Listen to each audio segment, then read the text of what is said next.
I honestly, like, part of me really was in disbelief because I'm like, okay, why would law enforcement be watching me? I'm not doing anything wrong.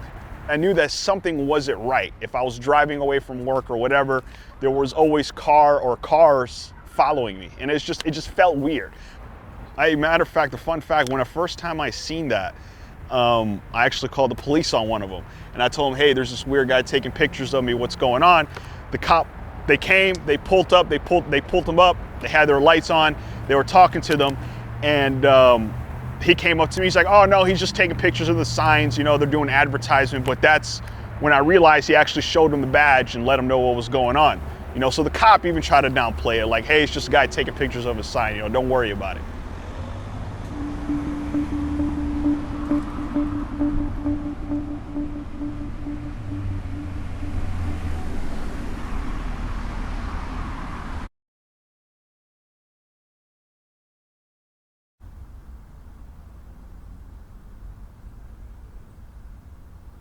All right, story time, my first day of prison. Listen, if anybody that's been to prison and they tell you they were not nervous, they are absolutely lying.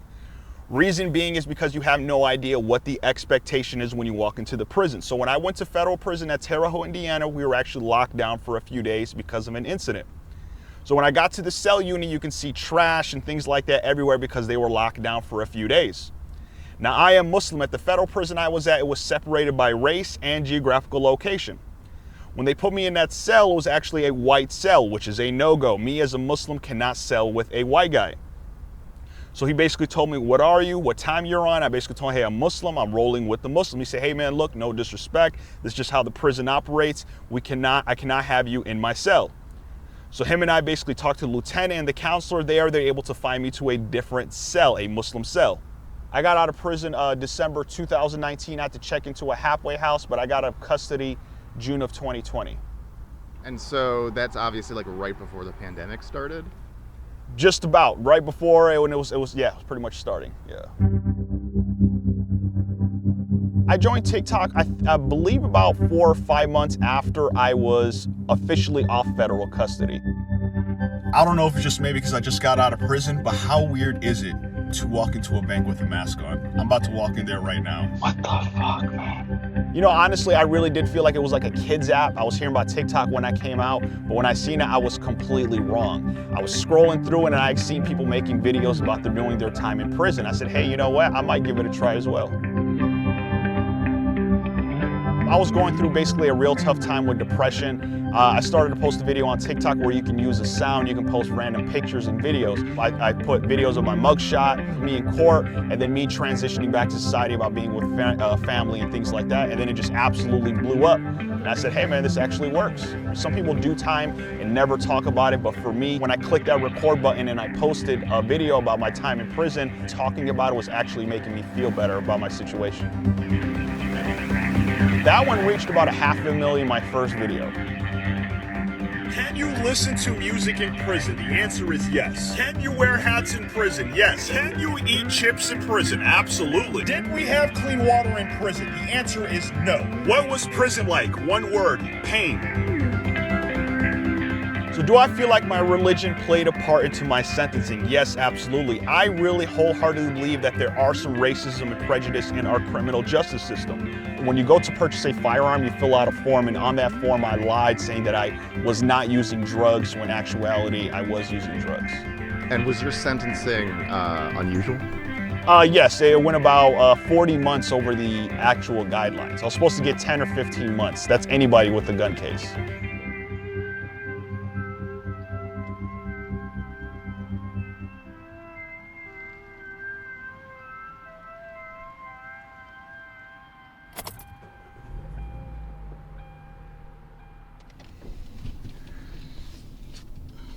So I grew up in a Middle Eastern household. My parents split up about when I was 3 or 4 years old. Primarily, I was raised by my dad's side of the family. So, but other than that, I mean, it was like pretty much, you know, they caring and loving. You know. Dearborn is predominantly an Arab city, so it's kind of like a little Middle East within, you know, America. When you live kind of like in a Middle Eastern kind of a household, they try to like shelter you as much as possible.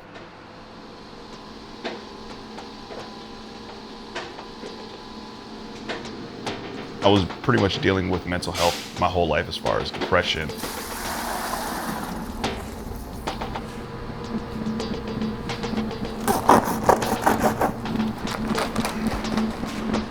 After high school, that's where things kind of went downhill as far as mental health, because now I'm not in school anymore, it's just me.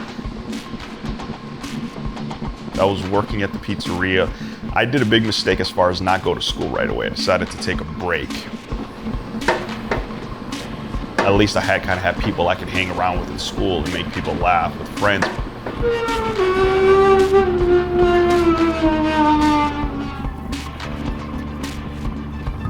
But they were all gone. I got into drugs. These are slices. We cook the slices ready to order. Weighing about like 3 ounces, 3.5 ounces. So when we make the slice, it comes out like a little small personal pizza rather than like a regular slice type of thing, Working in Detroit as a pizza driver is probably one of the most dangerous jobs you can have. You go to apartments, you go late nights. I mean, there's blocks with no porch lights. Your Honor, I work in my dad's pizzeria in the city of Detroit. Your Honor, of the 8 years we have been open, I have been robbed at gunpoint. I have been jumped and robbed on deliveries. There were times I pulled up to an abandoned house and then I ended up getting robbed. As you know, Your Honor, being a pizza delivery guy is a matter of life and death. That's when I bought and registered a firearm. So, when did you first start viewing like extremist material online? For me, it was just a matter of like shock and awe. Why would somebody want to watch an action movie?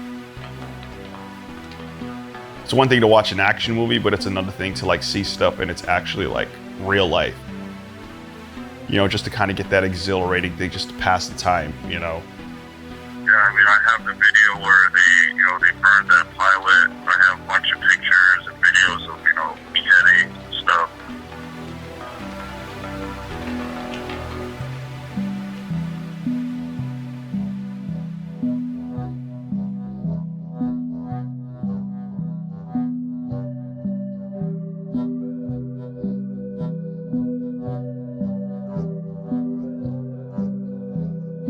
I was getting repeated DMs from this person, and this person portrayed themselves to be a soldier or a fighter of ISIS. And they said that, hey, we're looking for people to do coordinated attacks at these particular locations. I ignored him. I mean, one day he just blew up my DMs on Twitter and was basically calling me a coward, calling me a bunch of names and this, that, and I returned that favor back, started to cuss him out, and then he said, hey, I'm getting ready to take this is what he said, getting ready to take myself over there and getting ready to die and this, that, and the third. And him and I were just going kind of back and forth, but like for me, it was obvious. What's so weird is I knew it clicked that something didn't seem right with this. It just was not right at all. All right, so one day I was leaving work, normal day, I was getting out. As I pull out from work, not even 10, 15 feet later, I see 2 cop cars pulling me over. I thought that was weird. I just got out of work, nothing happened. Anyway, as I'm driving, I see the cop cars with their lights on. I hurry up and pull over to this intersection right here. As I pull over, the cops immediately had their weapons drawn, telling me to get out of the vehicle, get out of the vehicle. One cop comes to the door, tells me to get out the car. I tell him, hey man, I got a gun on me. I did have a gun. They threw me on the ground. They were able to retrieve the gun. They brought in K9 units. They searched the car. There they found the marijuana. So I was charged with possession of a firearm, CCW, and possession of marijuana. I asked them, why did you pull me over? They said, well, one cop said you were speeding. Other cop said I had these prayer beads on my my rear view. He said, this is why we stopped you, because of the destruction of vision. The whole stop lasted about maybe 3 hours, where they actually searching the car up and down. They brought in the K9 units. just absolutely tearing my car up. And they were pretty much posted for a few hours by the time I actually got transported to the local jail. I stayed the night and I was able to get out in the morning. The officer that discharged me said that the prosecutors are still debating whether they're gonna file charges or not. But about a month after the fact, they did file another warrant and they arrested me on another traffic stop. I was getting off work, same thing. I'm driving carefully and they pulled me over. And as soon as they pulled me over, they told me to step out and they handcuffed me and told me I have a warrant for my arrest. So they re-arrested you for the same thing? For the same thing.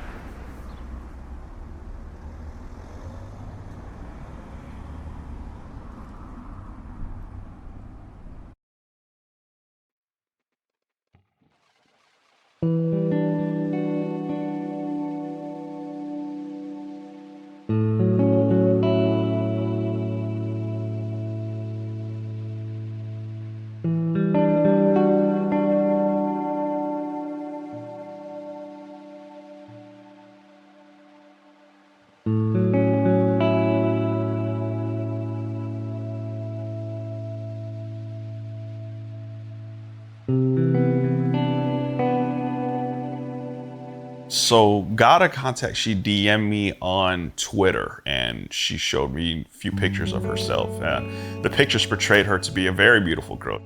Her posing at the mirror, photos of herself and her family, her and her brother. She showed me like random pictures of, her brother's graduation, her graduation.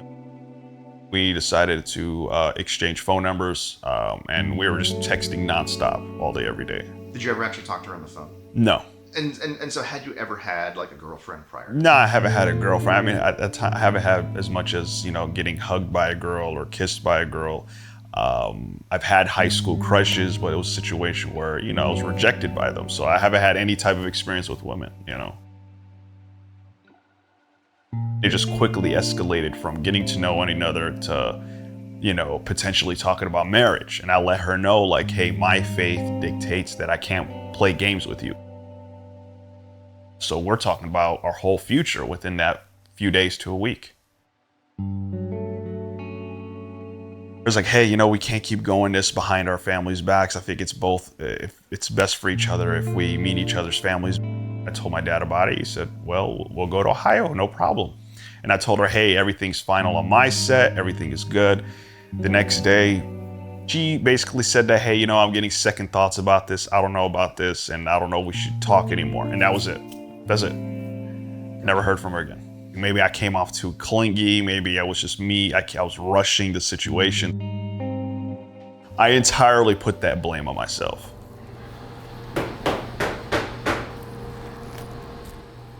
A couple weeks after I stopped hearing from Gada, I got a new message on Twitter from Jenna. She's basically telling me, like, hey, I really need to talk to you. I feel like God has connected us to talk. I really need to talk to you. She is a 19-year-old Iraqi from Michigan who lives with her parents. She said that she wore a full abaya, they call it, and that's basically a full veil. Her parents are like absolutely destroying her life. She was suicidal, she's tired of life, and she needs somebody to talk to. So she basically was portraying the fact that she just had it with life.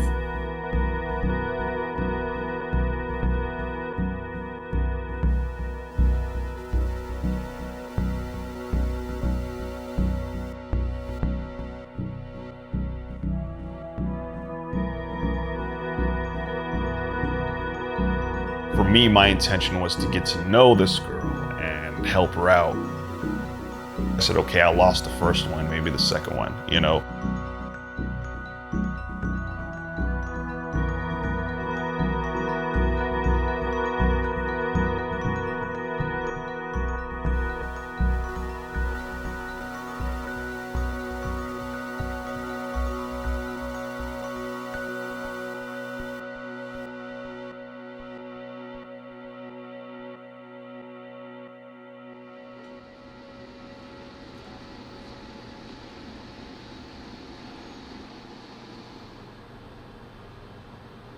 I basically was telling her, like, hey, I'm thinking about, was it that conversation?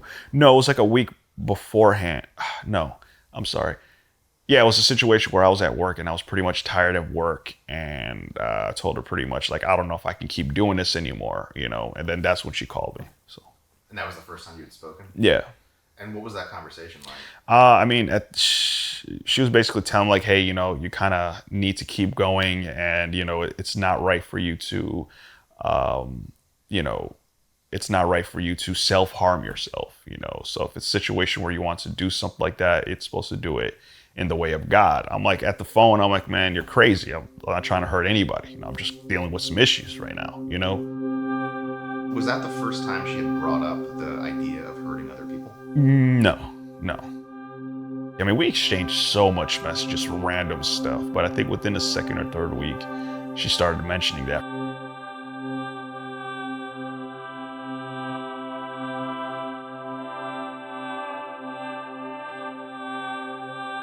For me, I was like, steady, keep brushing it aside. I kept on telling her, like, you don't know what you want, and you probably just need to get married. I actually ghosted her, and I was like, you know, I'm done with this for 3 days, because the conversation just got too ridiculous with her on her end. For 3 days, I ignored her, and for those 3 days, she was blowing up my phone. It shifted off from the violent stuff to now she needs somebody to talk to, now that she misses me. Just like, hey, my mom beat me because I didn't cook the rice right.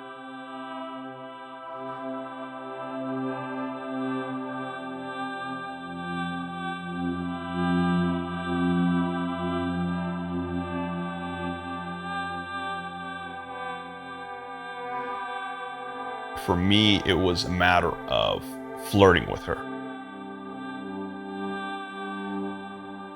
I never had experience with women or talking with women. I was always awkward and shy around women. So for me, those were the things that was turning her on.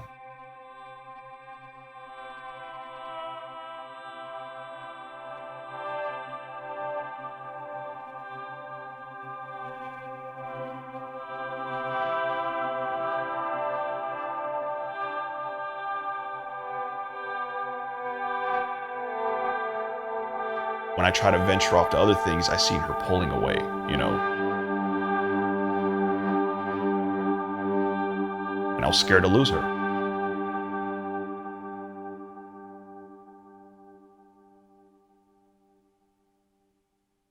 It was pretty much a random day. I woke up, Jenna texted me and asked me that, hey, are you going to work? I said, yeah, I'm going to work today. She's like, okay. So just getting ready, go to work or go fill up gas. I go to park over here, which is where usual parking spot. I go over there to go open the store. And as I'm walking to go open the store, I just see one federal agent come out with a big gun, like AR looking type of gun. He told me to get on the floor. I looked at him like that and I was completely in disbelief, like, what's going on here? And pretty much I knew it. I'm surrounded by a bunch of federal agents with guns in my face telling me, get on the floor, get on the floor. And I told them, hey, you know, this is my name. You make sure you got the right guy. They say, yeah, we got a warrant for your arrest. And I look at one guy's bulletproof vest that says FBI. I'm like, FBI? I say it out loud as I'm thinking. The guy tell me, yeah, we're actually all FBI. And I'm like, what in the world did I do to get in trouble with the FBI? As I'm arrested here, they did also simultaneous raid at my house. They cuffed my brother. They took my mom out of the house with my baby sister. So after you're taken into custody by the FBI, are you ever released after that, or are you just in custody? No, I did not see the light of day until I got out of prison. So they take me to the FBI building at an interrogation room. They do their little formal introductions. They tell me what I was charged for. I initially told them, I said, lawyer. I said that a few times. They tried to give me a paper to sign off my rights. I pushed it back and I said, hey, at this time, I'd like to speak to an attorney, please. That time the conversation was supposed to have been ended. But instead they say, well, we still have some more questions. And then they kept on prying and prying. And then that's where they brought up that other stuff. My heart dropped in a sense because I'm like, this is what this is about. And then I repeatedly kept on asking him, what am I being charged with? He said firearms. So I'm like, why is this even relevant then if I'm not being charged with this stuff? During the FBI interrogation, the FBI made it seem that Jenna is in the second room next to me in trouble as well. I'm telling them this is a whole misunderstanding.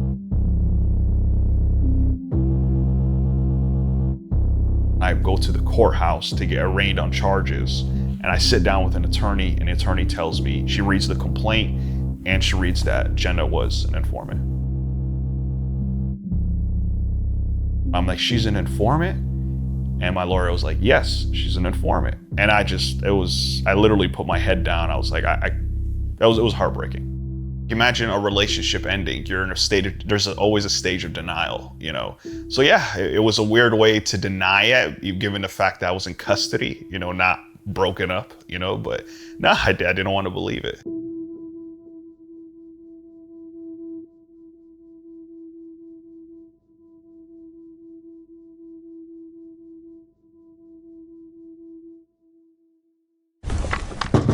There was no answer at the home of Khalil Abu Rayyan. This is a photo of the 22-year-old holding up one finger. The FBI claims this demonstrates part of his alleged support for ISIS. The feds have been watching Abu Rayyan since last May. The Dearborn Heights man came under surveillance after pro-ISIS Twitter posts, gun purchases, and the online conversations Abu Rayyan had with someone he didn't know was an undercover FBI agent. Abu Rayyan told that agent he had an AK-47 and, quote, "I tried to shoot up a church one day. It's one of the biggest ones in Detroit. I had it planned out. I bought a bunch of bullets. I practiced reloading and unloading."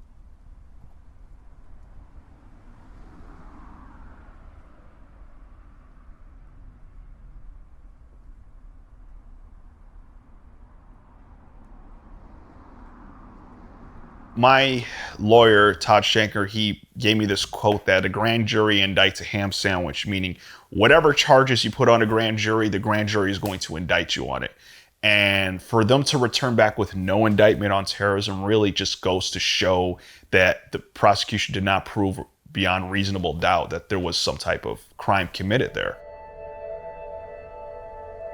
Now calling case number 16-30039, United States of America versus Khalil Abu Rayyan. Your Honor, Todd Shanker, appearing on behalf of Mr. Rayyan, standing to my left.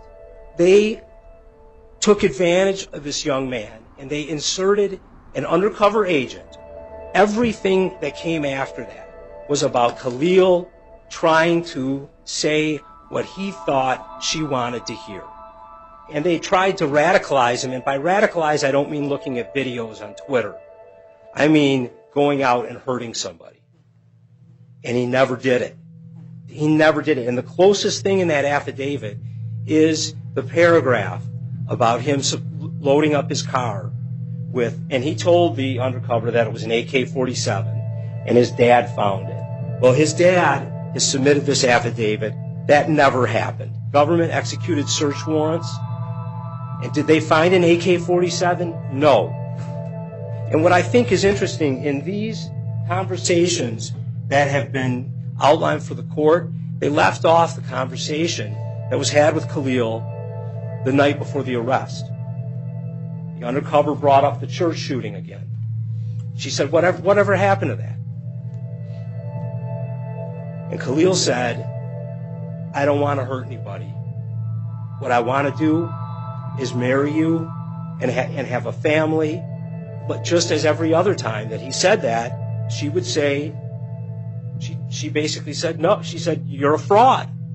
Her name was Jana Bride. Jana in Arabic means paradise. Coincidentally, Rayyan in Arabic means door to paradise.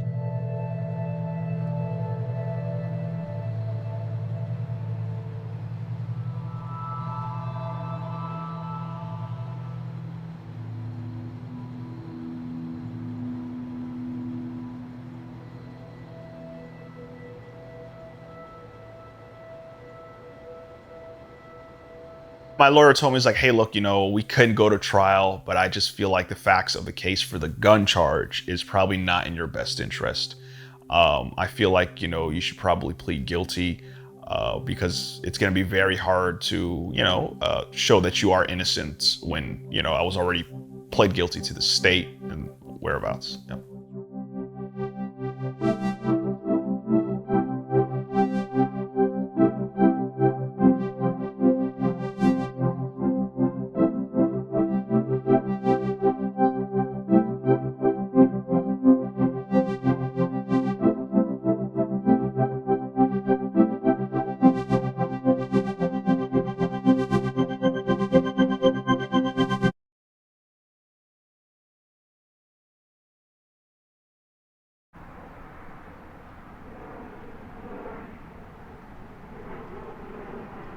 some people just talk straight for like a minute. What I do is like I try to take like little takes, you know, so I can just gather my thoughts. Some people ask me, why are you cutting? Why are you cutting? Because, you know, I don't like to speak just 1 minute, just straight, you know. An idea might pop up, I might mess up. And if I mess up, I can just press the little delete key right here, you know, and I just go from there. So do I have any tips for a CO starting out? Well, first and foremost, this is how I want you guys to look at it. Don't look at yourselves like cops. Do more like counselors. We understand that you guys have a job to do. However, respect goes a long way. If you guys respect us, we will respect you.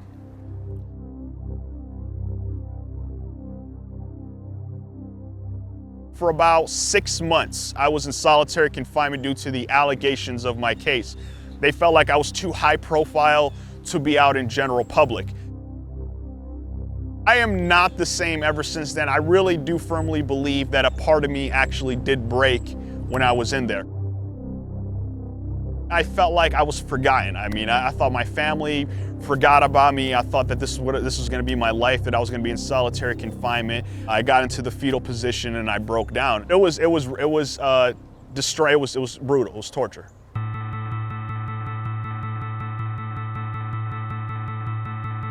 What happens if you cry in prison? Now, prison is surrounded by men, so it is very a masculine environment. One might think that it's very weak to cry. However, you are in prison, your freedom is taken away. So there are inmates who do cry. So if you go to a federal active yard, groups are separated by a thing called cars. You have state cars, you have religious cars, and you have gang cars. So if somebody's new and they walk in, they say, what car are you in? So basically, what time are you on? So a lot of people have this idea, the food in federal prison, you're gonna get like steaks and scallops. Federal prisons are not like what it used to be. Don't get me wrong, you do have some good trays, but for the most part, it is trash. It's prison. Prison etiquette that I learned, part 6. Today's lesson, we're gonna talk about calling someone the B word. So if you have been following me, yes, I was in prison with the Somali pirate, the one they made the movie out of. He was the only survivor when they hijacked that American ship. So I have a story time on this when I got sent to SEG over a fight that I was involved with. Now some guy just walks into the TV room and without asking permission changes the channel. My Muslim brother and the guy kind of get into it, words are exchanged. They go in the cell, start tussling. I seen the Muslim guy have the dude in a headlock, so I want to go break it up. But what I didn't know is the guy's finger was attached to the door, so his finger was severed as soon as I opened it. His finger looked like really like a hot dog. The guy goes to medical and I'm trying to clean up the whole damn mess. It was my cell was funny part. So the last 6 months to your sentence, they call it getting short. Basically, you're on your way out the door. Everybody was getting on my nerves. So what do you wear when you get released from prison? No, you're not going to wear the jumpsuit or the prison uniform of that institution. What a lot of people do is they'll wear their grays, which you can buy off commissary, which is like gray sweatpants or gray t-shirt. At least the prison I was incarcerated at, about a week or two before you get released, you can actually have your family send you in clothes as well.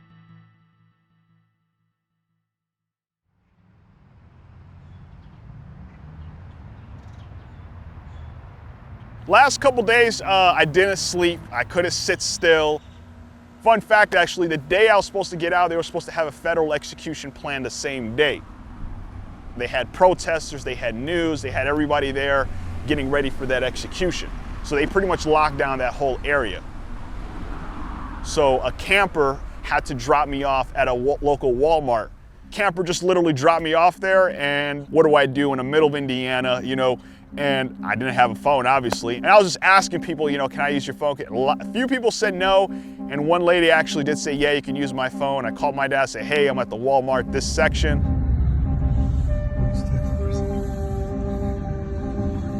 The grey one over there, right in front. Where is it? Where is it? You see the grey one over there in front.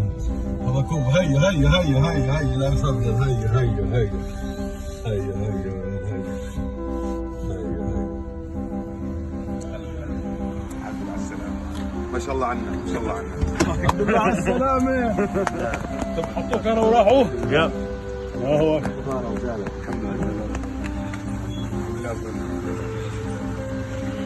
الحمد لله رب العالمين الحمد لله.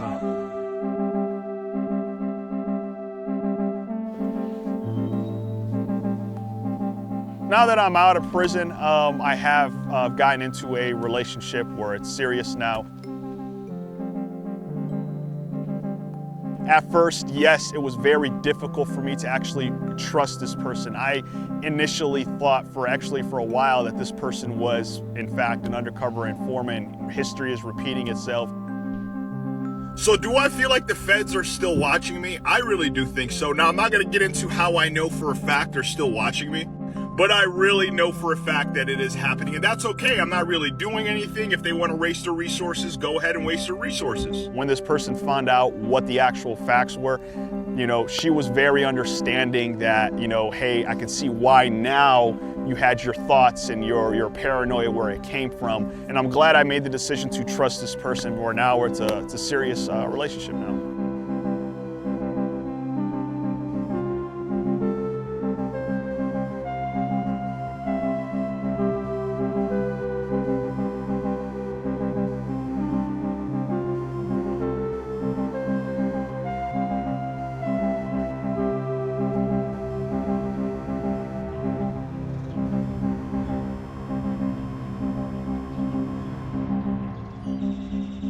It's just like this was like the worst, basically, like it was a real relationship to you with both these women. Yeah. And it was fake to them, but it was real to you. Yeah. And now like your like worst relationship is just like available for anyone to like parse, like you read the transcript, listen to the audio.